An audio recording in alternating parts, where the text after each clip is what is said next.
Good morning dear student. आज मैं आपको क्लास 8 का जो हमारा थर्ड चैप्टर है विकारण, इसके बारे में आज हम इस चैप्टर में पढ़ेंगे। ठीक है, तो ये भी एक स्टोरी है आपकी, ठीक है, जिसमें ये जो स्टोरी है विकारण, ये रविंद्रनाथ टैगोर द्वारा रचित है। ठीक है, इस अध्याय में उन्होंने कहा है, उनका ऐसा मानना है या उनका ऐसा थॉट है, तन के गोरे मन के काले, मतलब इंसान शरीर से तो गोरा होता है लेकिन दिल से वो काला है। वचन का परिचायक है। प्रस्तुत अध्याय में लेखक ने यहाँ एक अंधी वृद्धा भिखारिन का वास्तविक वर्णन किया है। मतलब इस स्टोरी में उन्होंने एक अंधी औरत है जिसका उन्होंने इस चैप्टर के अंदर वर्णन किया है। वहीं माँ की ममता, साहूकार की बेईमानी, मतलब एक तो वो माँ की ममता का भी वर्णन कर रहे हैं और एक इस स्टोरी में कोई साहूकार है जिसकी वो बेईमानी का वर्णन कर रहे हैं। बेईमानी तथा साहूकार के बालक का वेद डॉक्टर से ठीक ना होकर वृद्ध की ममता से ठीक होना सटीक दर्शाया है। मतलब इंसान वेद डॉक्टर से बिल्कुल भी ठीक नहीं हुआ, जहाँ वो उस माँ की ममता से, कहते हैं ना किसी इंसान को अगर मॉरल सपोर्ट, या मैं क्या बोलूँ, कोई इंसान अगर बीमार है उसकी अगर अच्छे से केयर की जाए तो वो दवाइयों से ज़्यादा प्यार से ठीक हो जाता है। ठीक है, तो इसी तरीके से जो रविंद्रनाथ टैगोर, उन्होंने भी कहा है कि जो एक साहूकार का जो बालक था, जो वेद और डॉक्टरों से ठीक नहीं हो रहा था, वो एक वृद्ध की ममता से ठीक हुआ। रविंद्रनाथ टैगोर ने आज के समाज की कमियों को दर्शाते हुए वृद्ध, बेसहारा लेकिन मन की धनी लोगों के प्रति लोगों को सहानुभूति रखने की प्रेरणा दी है। चलिए, इस चैप्टर में दो पैराग्राफ 3 है, ठीक है, लेकिन आज हम उसके 2 पैराग्राफ आज इस वीडियो में कंप्लीट करेंगे। चलिए चैप्टर की ओर बढ़ते हैं। पैराग्राफ फर्स्ट में स्टोरी है, देखते हैं। अंधी, इसमें जो अंधी वृद्धा है, बूढ़ी औरत है, उसके बारे में बात की है। अंधी प्रतिदिन मंदिर के दरवाजे पर जाकर खड़ी होती, मतलब जो एक अंधी औरत थी वो रोज़ जाकर मंदिर के दरवाजे पे खड़ी होती थी। दर्शन करने वाले बाहर निकलते और अपना हाथ फैला देती और नम्रता से प्रश्न करती, बाबूजी अंधी पर दया हो जाए। मतलब जो दर्शन करके जो लोग बाहर निकलते थे उनके आगे हाथ फैला के खड़ी हो जाती थी कि बाबूजी, उसका एक ही लाइन रहती थी, बाबूजी अंधी पर दया हो जाए। वह जानती थी कि मंदिर में आने वाले सहृदय और दयालु होते हैं। मतलब जो भी मंदिर में आता है उसका ऐसा मानना था या ऐसा वो जानती थी कि मंदिर में आने वाले सहृदय और दयालु होते हैं। ठीक है, उनका हृदय बहुत अच्छा होता है, इस तरीके से उसका मानना था। उसका यह अनुमान असत्य ना था। भाई कम नॉर्मल सी चीज़ है, मंदिर में आता है तो लोग थोड़ा बहुत तो दान पुण्य करते ही हैं। आने वाले 2-4 पैसे उसके हाथ पर रख ही देते थे। मतलब मंदिर से जो आता था, जो जाता था, उसको 2-4 पैसे हाथ में दे ही देता था। अंधी उनको दुआएं देती और उनकी सहृदयता को सहारती। मतलब अंधी जो थी उन लोगों को दुआएं देती थी और उनका हृदय बहुत अच्छा है ऐसे कह के उनको सहारती थी या उनकी प्रशंसा करती थी। स्त्रियां भी उसके पल्ले में थोड़ा बहुत अनाज डाल जाया करती थी। मतलब ऐसा ही नहीं है कि पुरुष ही पैसे लेके जाएं, जो स्त्रियां थीं वो भी उसके मतलब जो पल्ला होता है साड़ी का, उसमें अनाज डाल के जाया करती थी। सुबह से शाम तक वह इसी प्रकार हाथ फैलाए खड़ी रहती थी। मतलब मंदिर के बाहर वो सुबह से लेकर शाम तक हाथ फैलाकर लोगों से भीख मांगती थी, ऐसा था। इसके पश्चात मन ही मन भगवान को प्रणाम करती।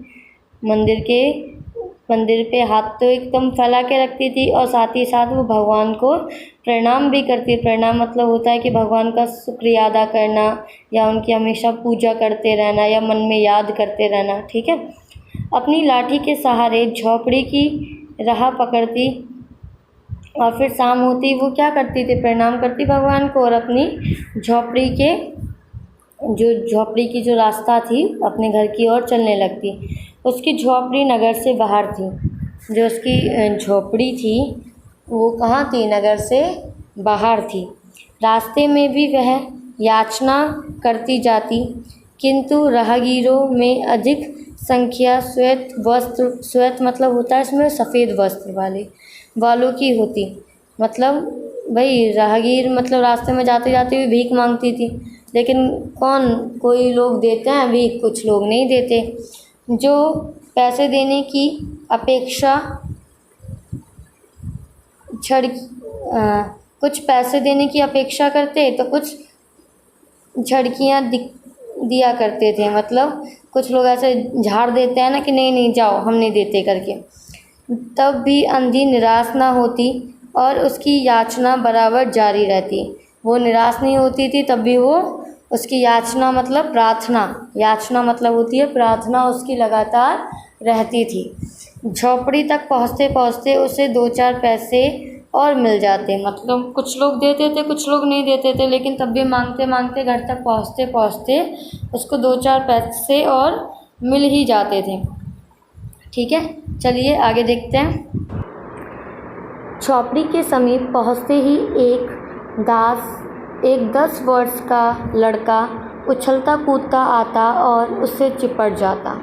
मतलब जैसे वो झोपड़ी के पास पहुँचती तो एक 10 साल का बच्चा था जो उससे जाके चिपक जाता था खेलते कूदते या उछलते कूदते। अंधी टटोल कर उसके मस्तक को चूमती।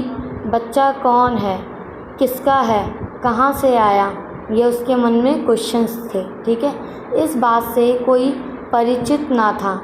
मतलब इस बात से कोई भी परिचित नहीं था कि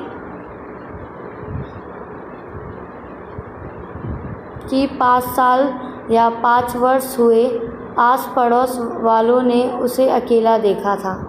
मतलब उसका मानना ऐसा था कि 5 साल पहले उस बच्चे को आस पड़ोस में अकेला देखा।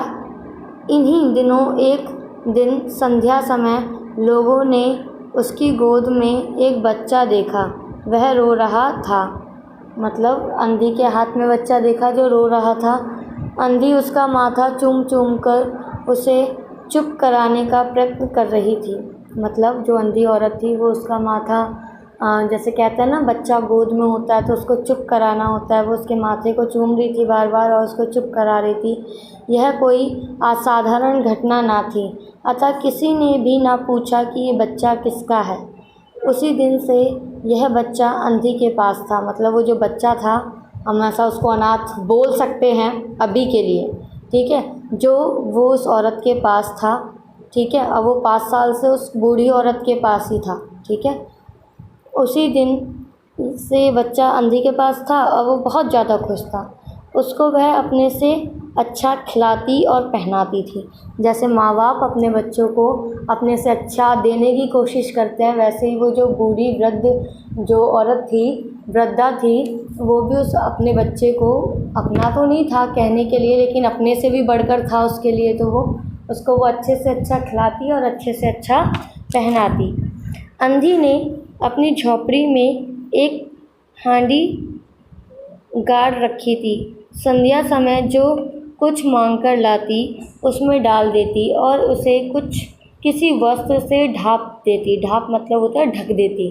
ठीक है, इसीलिए कि दूसरे व्यक्तियों की दृष्टि उस पर ना पड़े। अब वो उसको किस लिए ढकती थी, क्योंकि जो और लोग हैं उनकी जो नज़रें हैं उस हांडी पर ना पड़े। खाने के लिए अन्न काफ़ी मिल जाता था, उससे काम चलाती। पहले बच्चे को भरपेट खिलाती, फिर स्वयं खाती। मतलब पहले जो भी उसको मिलता था वो सबसे पहले उस बच्चे को खिलाती पिलाती थी और उसके बाद खुद खाती थी। ठीक है, रात को बच्चे को अपने वृक्ष से लगाकर वहीं पड़ी रहती। मतलब उस झोपड़ी में वृक्ष मतलब अपनी छाती से लगाकर उस बच्चे के साथ वहीं पर रहती। उस बच्चे को अपनी छाती से चिपका के सुलाती उसको। प्रातःकाल होते ही उसको खिला पिलाकर फिर मंदिर के द्वार पर जा खड़ी होती। मतलब अपने बच्चे को वो खिलाती पिलाती और फिर दोबारा से मंदिर के द्वार पे जाके खड़ी हो जाती। चलिए सेकंड पैरा देखते हैं। काशी में सेठ बनारसीदास बहुत प्रसिद्ध व्यक्ति थे। बच्चा बच्चा उनकी कोठी से परिचित था। बहुत बड़े देशभक्त और धर्मात्मा थे। धर्म में उनको बड़ा पक्ष था। दिन के 12 बजे तक वह धर्म ध्यान और संकलन रहते थे। उनकी कोठी पर हर समय भीड़ लगी रहती थी। कर्ज के इच्छुक तो आते ही थे, परंतु ऐसे व्यक्तियों का भी तांता बंधा रहता था जो अपनी पूंजी सेठ जी के पास धरोहर रूप में रखने आते थे। मतलब एक काशी के एक बहुत प्रसिद्ध सेठ थे, उनकी जो कोठी थी वो हर कोई जानता था उनकी कोठी के बारे में, ठीक है। वो बहुत बड़े देशभक्त और धर्मात्मा थे, ठीक है। वो धर्म में ही लगे रहते थे। उनकी कोठी पर हर समय भीड़ लगी रहती थी। कुछ लोग तो जो कर्ज लेने के इच्छुक होते थे वो आते थे, और कुछ व्यक्ति ऐसे आते थे जो उनकी भी लाइन में लगी रहती थी कि ऐसे व्यक्ति थे वो जो अपनी जो धरोहर रहती थी, थोड़ा बहुत पैसा रहता था, वो उनके पास रख के जाते थे। सैकड़ों भिखारी अपनी जमा पूंजी इन्हीं सेठ जी के पास जमा कर जाते थे। मतलब जो लोग कहते हैं ना झोपड़ी झुग्गी में रहते हैं तो उनके पास रखने की जगह नहीं होती है, चोरी का ज़्यादा डर रहता था, तो इसलिए वो क्या करते थे, वो अपनी जो पूंजी होती थी वो सेठ जी के पास रख के जाते थे। अंधी को भी यह बात ज्ञात थी। ज्ञात मतलब जो अंधी वृद्धा थी उसको भी ये बात पता थी, किंतु पता नहीं वह अपनी कमाई यहाँ जमा करने में क्यों हिचकिचाती रही। मतलब वो जमा करने से थोड़ा सा हिचकिचाती थी। उसके पास काफ़ी रुपए हो गए थे। हांडी लगभग पूरी भर गई थी। उसको शंका थी कि कोई उसको चुरा ना ले। मतलब हांडी जो उसकी पैसों की हांडी थी वो पूरी भर गई थी और उसको ये हमेशा डर या भय रहता था कि उसको कोई चुरा ना ले, ठीक है। एक दिन संध्या समय अंधी ने वह हांडी उखाड़ी और अपने फटे हुए आंचल में छुपाकर सेठ जी की कोठी पर जा पहुंची। सेठ जी वही खाते के स्पष्ट उलट रहे थे। उन्होंने पूछा, क्या है बुढ़िया? अंधी ने हांडी उनके आगे सरका दी और डरते डरते कहा, सेठ जी इसे अपने पास जमा कर लो, मैं अंधी अपाइस क्या रखती फिरूंगी। सेठ जी ने हांडी की ओर देखकर कहा, इसमें क्या है? अंधी ने उत्तर दिया, भीख मांगकर अपने बच्चों के लिए 2-4 पैसे इकट्ठे किए हैं, अपने पास रखती डरती हूँ, कृपया आप इन्हें अपनी कोठी में रख लो। सेठ जी ने मुनीम की ओर संकेत करते हुए कहा, वही में जमा कर लो। फिर बुढ़िया से पूछा, तेरा क्या नाम है? बुढ़िया ने या अंधी ने अपना नाम बताया। मुनीम जी ने नकदी गिनकर उसके नाम पर जमा कर दी। अंधी सेठ जी को आशीर्वाद देते हुए अपनी झोपड़ी में चली गई।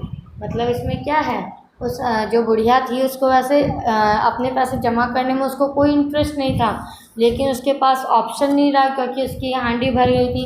उसको सेठ जी के पास जाके वो पैसे जमा करने पड़े और उन्होंने अपना नाम बताया और उनकी जो उसका पैसा था नकदी थी उसको जमा कर